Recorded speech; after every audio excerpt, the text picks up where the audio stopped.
would expect to see a good group of farmers, their farm staff, and the industry personnel, people working in the sector, all welcome, free of charge. So come for the late lunch and hear what we have to say and hopefully take some good take-home messages out of it. Hello and welcome to the latest episode of The Pig Edge, Teagasc's Pig Podcast with me, Amy Quinn, where we are bringing you the latest news, information and advice to keep Irish pig farmers up to date.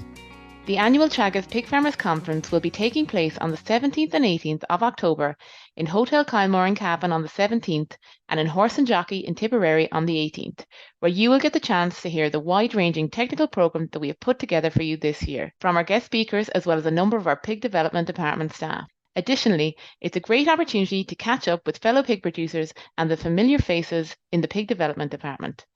So on this episode, I'm joined by Ciarán Carroll, Head of Pigs Knowledge Transfer. I first asked Ciarán to tell us the details of this year's conference. 17th, 18th of October, we're in our usual locations, Cavan and Tipperary. We're in the Kilmore Hotel in Cavan on the 17th of October. And we're in the Horse and Jockey on the day after, on the 18th of October. That's the Horse and Jockey Hotel there in Tipperary. So, yeah, looking forward to a good conference. Starting a bit earlier this time, we're providing light lunch there from 1 o'clock at both venues. So people are welcome to attend for the lunch, and then we'll get straight into the presentations and talks and discussions for the afternoon. And as per the last couple of years, it's free of charge. So we encourage all staff and industry people with an interest to get along there on the 17th up in Cavan, as I say, and the 18th down in Tipperary. Ciarán, we have a great lineup this year with 3 guest speakers and several of our own pig development department staff presenting. If we start with the guest speakers, can you tell us who they are and what they'll be talking about at the conference? Yeah, it's unusual this year. I mean, normally we might have 1 or 2 guest speakers. This year we actually have 3 guest speakers, all covering different kind of areas of pig management and people management. So yeah, first up is Spanish colleague Francesc Ias, and he's works for Group Betale in Spain. They're a fully integrated company. They manage 30,000 sows in their system, right through from the genetics, from the breeding side, right through to the pig farms and the slaughter pigs. So fully integrated system, and he's currently their technical director, and he's also head of production, so he looks after all the farms as well.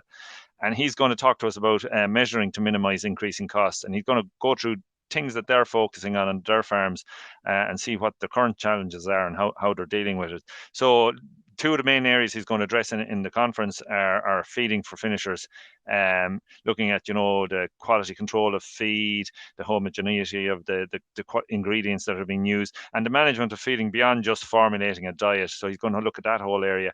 And then on a completely different side, then he's looking at staff management and what they've done on their farms, and he'll be explaining why they've moved to batch farrowing, 4 to 5 week batch farrowing systems, because it reduces their labour requirement by 20%. So we'll be looking at that with interest. There are a few farms doing it. We do it in Moore Park batch system, but it is an option for Irish farms. Maybe not from. They look at it particularly from a health point of view and controlling infectious diseases and things like that. But with our farrow to finisher approach here, maybe not so relevant. But then on the other side, staff, they're scarce here in Ireland. Labour is always an issue. So maybe if we can take advantage of it to reduce our labour requirement, maybe there might be something in it for some of us on that. Our second guest speaker, another international speaker, Johannes Vogt. He's a Dutch by birth, but he's been working in Finland, and he's going to talk to us about the Finnish industry. He's a senior production advisor with HK Scan. So HK Scan are one of the biggest processors over there. They're a Scandinavian food company. They're actually the 5th largest food manufacturer in Europe. He's based in Finland, but he works also for HK Scan in parts of Sweden and Estonia. He's their senior advisor, and he's been working with them for 20 plus years now at this stage. Earlier days, he was looking at managing their farms, larger sow farms. But in more recent years, then the focus has shifted from maximizing production to looking at the quality of the pig meat and certain welfare areas. And I suppose, as we've seen in Ireland, larger litter sizes, they have them in Finland as well. So he's going to talk about how we manage these piglets. We're going to look at areas like rearing pigs with intact tails, They've done a lot of trial work. They have their own trial farm, so they've done a lot of trial work on rearing pigs with intact tails. They're looking at loose farrowing options, and the influence that the gut has and the diet has on pigs and pig management. So it's kind of covering all the bases of what they're doing with regards to their pig production there, and also how they transitioned from the old system they were at to the current system that they're farming under, and how that was funded through government funding, farmer funding, and processor funding. So we're looking forward to that, to see how they're doing it over there. And then to switch tack altogether, then we have Des Rice.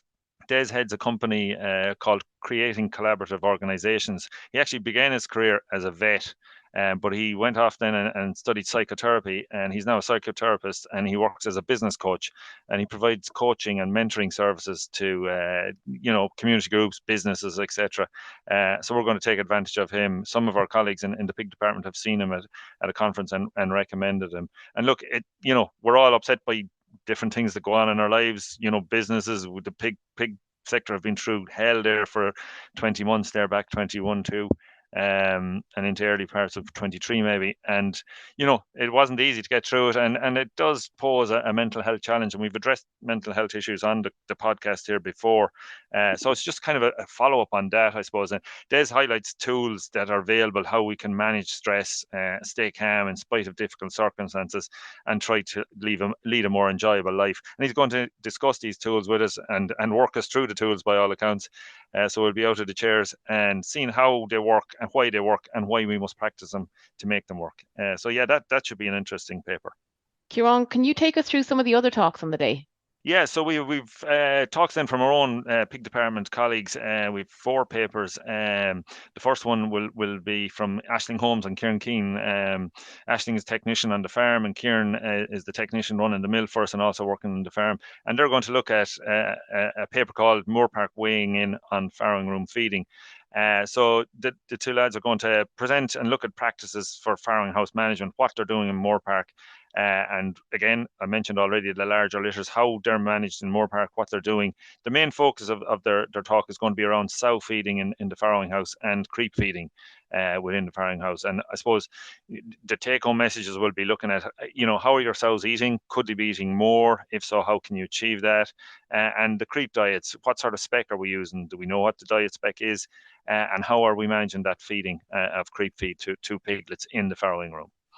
Our second paper is kind of linked or step on from that. Then it's looking at optimizing post-weaning feed intake and looking at management and nutritional strategies. That's Peter Lawler and Louise Clark will be presenting a paper on that whole area. Look, weaning, it's a stressful time for a piglet, and we know it does impact on their health and their growth. So Peter and Louise are going to look at some strategies during the suckling and the post-weaning period to see how to ease that transition from weaning off the sow into the weaner stage and getting piglets off to a better start, and looking how implementing these strategies, how they'll not only improve post-weaning growth, but also reduce mortality and maximize lifetime growth in the pigs right through to slaughter.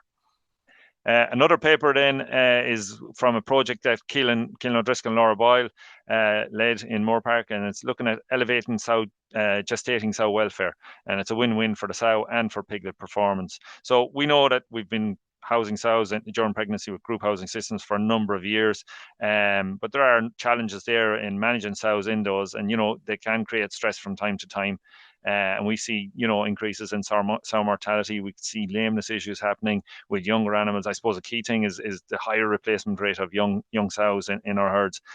So there's a little bit of focus on that. And they've led a project called Sow Wean Well. And the basic aim of the project is to wean a resilient and healthy pig from sows that experience better welfare during pregnancy. So they're going to look at a whole range of areas on how we manage our sows in the dry sow house.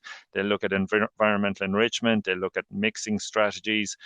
They've developed a lameness scoring tool that can be easily applied for farms. Farm staff will be able to have a look at this and see how they can use it on their farm to identify sows with lameness issues, and then look at the overall impact that this has on the sows and gills, but also on the piglets. And prenatal stress can cause reductions in piglets' performance post-birth. So we'll be looking at how that can impact on their growth and health throughout their life. And the final paper of the evening from the conference then will be Feeding for Higher Profit. Michael McKeown, Emer McCrum and Jeremy Cutchin have put this paper together. And I suppose if we look at our key performance indicators, or our KPIs as we call them, we have a very high cost diet in Ireland. We have issues with transport costs, not issues, but because we have to transport feed into Ireland, we have an extra transport cost. We feed higher spec diets than some of our competitors and things like that. And because of that, then our focus is very much on growth rate and feed efficiency, feed conversion efficiency. And that's been the focus. But I suppose the question that the lads are asking is, are these the correct KPIs to chase after? Are there other things that we could be looking at? Would achieving a more moderate growth and feed conversion performance have a better impact on our profitability? And I suppose if you look at other countries, and we've seen that from study trips that we did to Spain in recent months, looking at where they take a different approach. Two such countries would be Spain and the Netherlands, where they look at a more moderate approach, looking through genetics and lower feed specs and things like that. So their paper basically will look at that and see how we can target a moderate growth production performance, and see how that impacts on our feed costs. And they're talking of reducing feed costs by up to 14 cents a kilo, where we may adopt that approach. So it'll be interesting to see what they have. Mightn't be for everyone, but there's certainly some farms that could look at that whole area and take something from it. Who do you think should really make sure to attend this conference? Actually, look, we're looking at the same crew as every year. We're looking at farmers, in particular the owners, the managers of the farms, but also there's a good spread of papers there that would also apply to farm staff. So we will encourage farms to get themselves organised, managers get themselves organised, and make sure that some of their staff are able to attend as well. So farmer staff and obviously industry personnel, we always get a good response from industry people. So we would expect to see a good group of farmers, their farm staff, and the industry personnel, people working in the sector. All welcome, as I mentioned at the start, free of charge. So come for the late lunch and hear what we have to say, and hopefully take some good take-home messages out of it. During the conference, we'll seize the opportunity to acknowledge the achievements of our Level 5 students. Could you tell us about this? Yeah, so I suppose over the last few years, we've run what they call a Level 5 Pig Component Award course, and we've run a number of these since as far back as 2009. So every couple of years we run through a different course. So we've another successfully completed course. It's been externally audited by QQI, and the results are in now and proven. So we actually have certificates to issue to 18 students who completed the course. The course was held in Teagasc, Portlaoise, in the Education Centre over the last couple of years, where they completed 6 modules relating to pig husbandry, pig welfare, nutrition, management, and work practice. And we've basically, I suppose, over the couple of years, equipped the people and the students with the knowledge and the skill set they need to work in the pig industry. And so we're looking forward to presenting them with their awards on the day, and obviously wishing them well in their future endeavours in the pig sector. Finally, Ciarán, how can people find out more details on the conference? Yeah, so some of them probably are already aware of it. They would have been hearing it from the advisors in the lead up this time of the year. It's in the diaries for many years now, so they know it's coming. So there's a flyer that will be sent out this week. You've put together the flyer detailing the speakers and the papers that will be presented. It'll be in our newsletter. There'll be emails going out to our email list. And can also find more information on our website, www.teagasc.ie/pigs, and you'll find it there under the events section when you log into the website.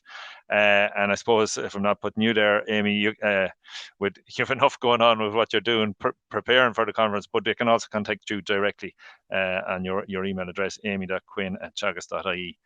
So several ways to find out more about the conference. And sure, any of the advisors as well, talk to your advisor. We'll have all the relevant information that people would need. Great, thanks, Ciarán. A very interesting technical programme this year, so we really, really look forward to welcoming everybody there on either the 17th in Hotel Kilmore or on the 18th in Horse and Jockey. Absolutely, yeah, looking forward to it, Amy, as ever. That's it for this episode of The Pig Edge, and thanks a million to Ciarán for joining me on the show.